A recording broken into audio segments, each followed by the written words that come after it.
Reggie. Well, not too fast because I'm sure we got something on the political perspective that you can soapbox about. It's been a very Ooh, can you even say it's been an eventful week because all the weeks are eventful, really? yes. Um I mean, and um, this is the political perspective. Reggie MB, TBD, the radio show. If you are not political, you do not have a perspective. So, finish your thought, B, just about how the news cycle with politics is just oh my it's goodness, not it's boring. just If it anything, it's definitely not not boring. born. So Charlie Kirk was murdered a week ago. I don't even remember how long ago it was, but yes, a week ago, Charlie Kirk was murdered. And it's been interesting for me, who was familiar with Charlie Kirk, but not familiar with all the things he said. But it's been interesting for me to watch Charlie Kirk be painted as some type of martyr or overall good So guy. yeah, Um, and and it's I it's, saw it's, real quick. it's I saw that October 14th is going to be Charlie Kirk Remembrance Day. It's like strange because he was just a podcaster who said some off-putting things to some groups. I'll put it like that.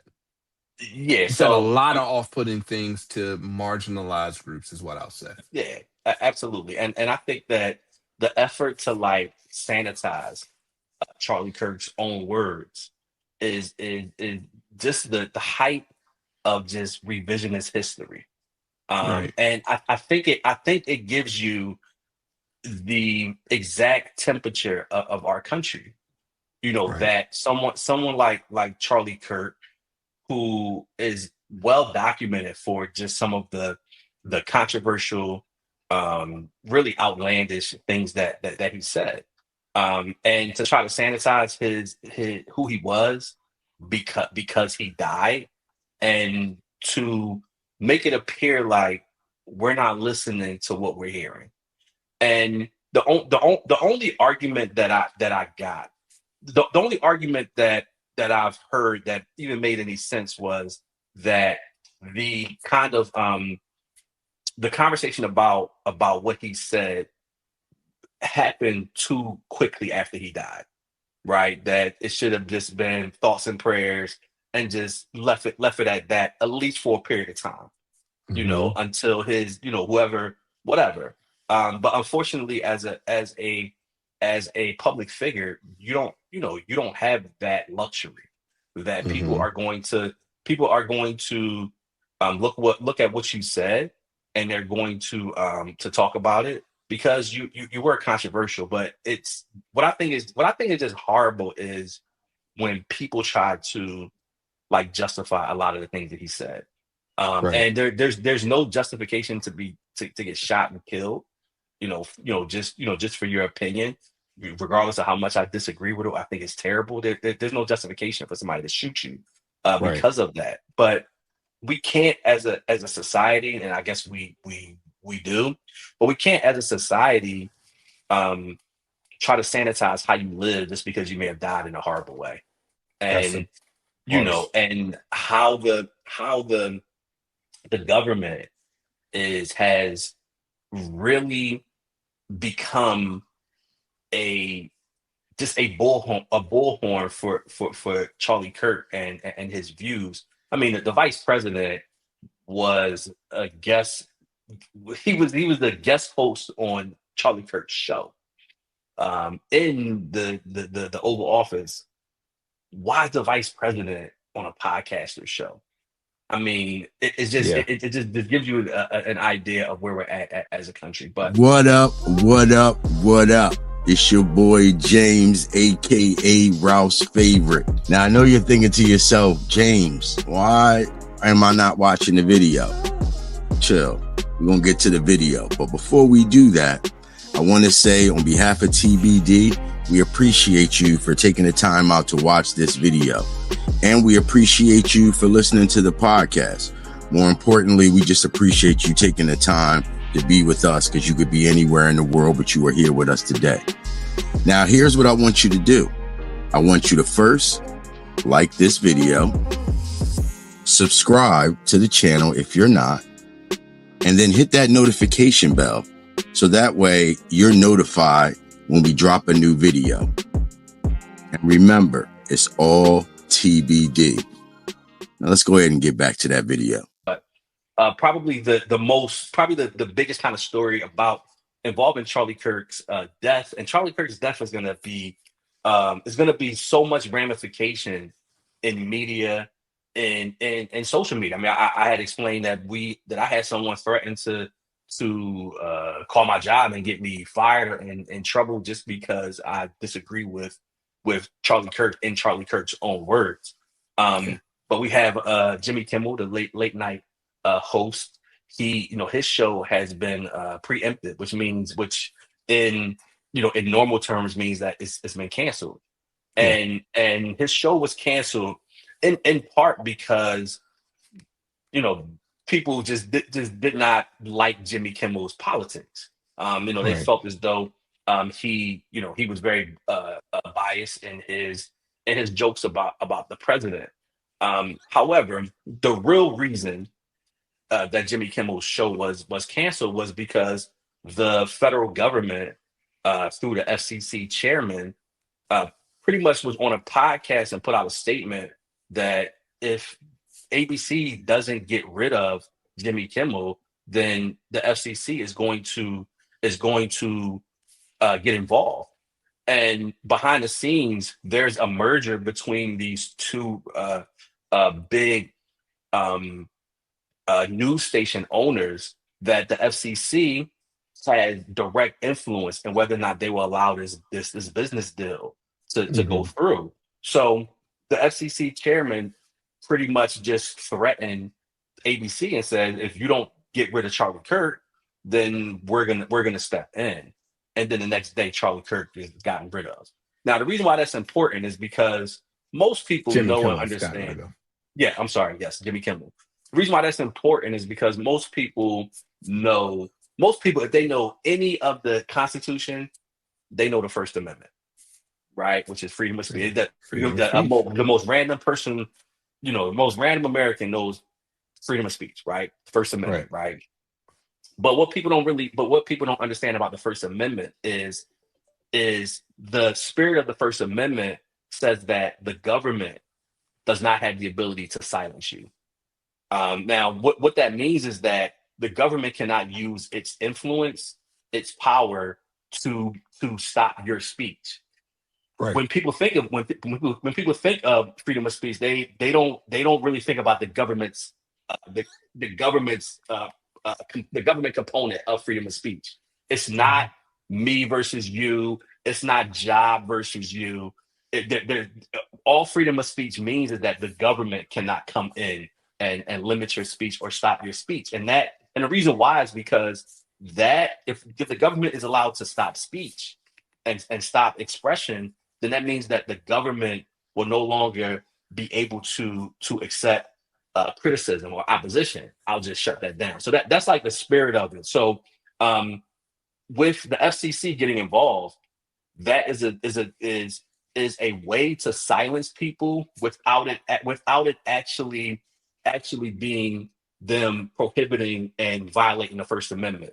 So so threatening your employer is allowed to silence you. Now the government is putting pressure on your employer to silence you, which is just the new kind of way that Trump and his administration is attacking the media, so they do not have any dissenting voices towards them. So Trump is doing it all across the board, like ABC. I think ABC he sued and won. He sued universities. He sued anyone that has that's not in line with them. They use the government to silence those voices.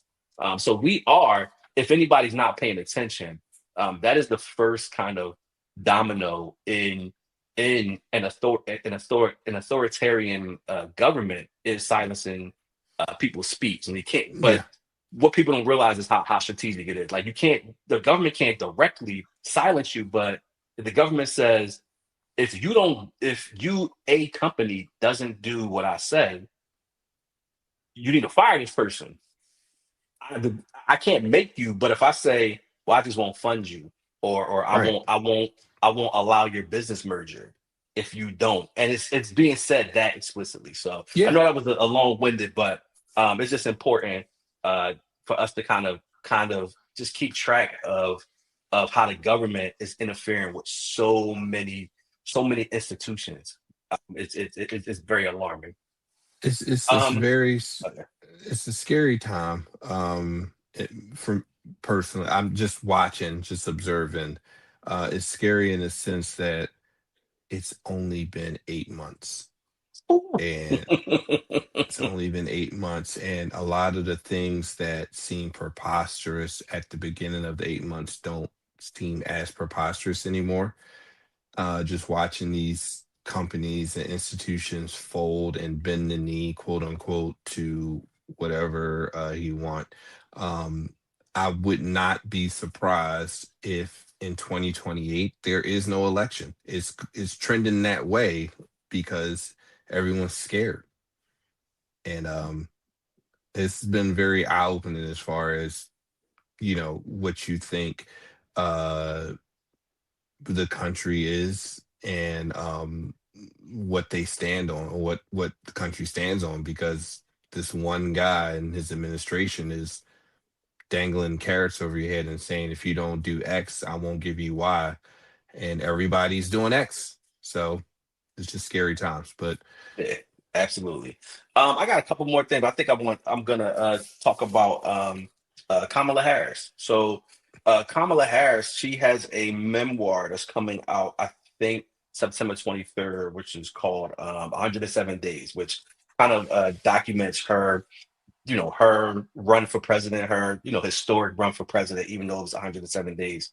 But it kind of gives you a window into what that process looks like, and her account of what happened during those 107 days. So uh, different excerpts of her memoir is being kind of leaked. That's what they do when someone releases a book. They release different excerpts before the book comes out. It's like teasers. So this one particular excerpt I thought was very interesting, and it involved phone calls that Kamala Harris received from Joe Biden and from Donald Trump. mhm, And one of the phone calls from Joe Biden, she characterized as a very, very kind of angry phone call from Joe Biden. And this was around the time where she was preparing for the presidential debate that she had in Philly. And he called, apparently, in her words, he called her, complaining about how she had characterized him in front of a group of donors, and there was some type of threat for the Philadelphia donors not to support her. And mhm, what was interesting about it is this was apparently on the eve of the debate.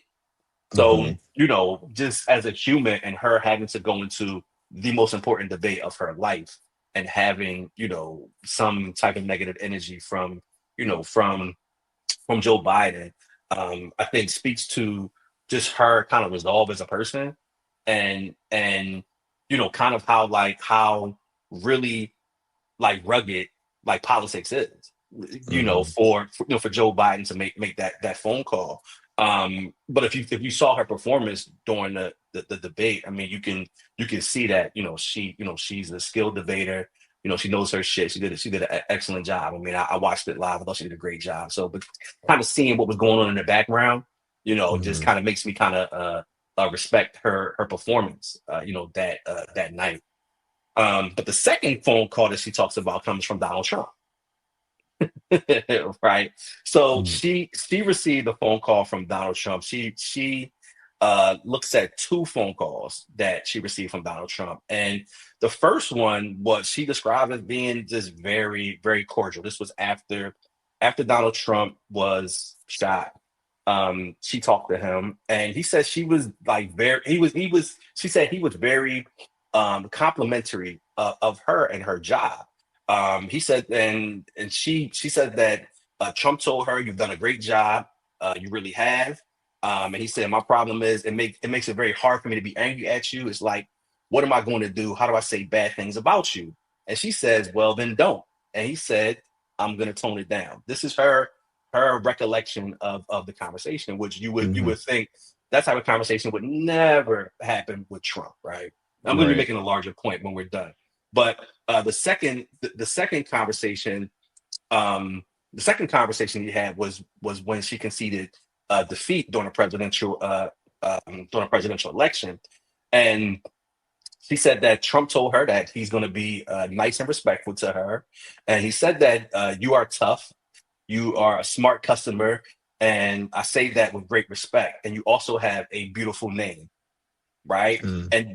And then proceeded to call her Kamala Harris, not Oh, whatever he was version able to of what. pronounce it. Yes, was able to pronounce her name. Now that really kind of struck a chord with me because yesterday I heard Trump call her Kamala Harris and not Kamala, as he Yeah. had during the Yeah. campaign trail. All of that is all of that to me means that Trump, like everybody, like most politicians, is just acting. Yeah. Like if any of this, if any of this is true, and I have no reason to believe that it's not true, right? And like I said, he suddenly knows how to say Kamala and not Kamala. He suddenly knows how to say that now. If you look at him even referencing her now, he says her name properly. But it's kind of like it makes you just kind of realize just how ugly like politics is. Um, so I just thought it was just something very just interesting, like excerpts with those phone calls from the two presidents. I'm not saying this about them, but I definitely think there are, well, I am saying it about Trump, but I think there are politicians who definitely engage in confusing the American public to take the money.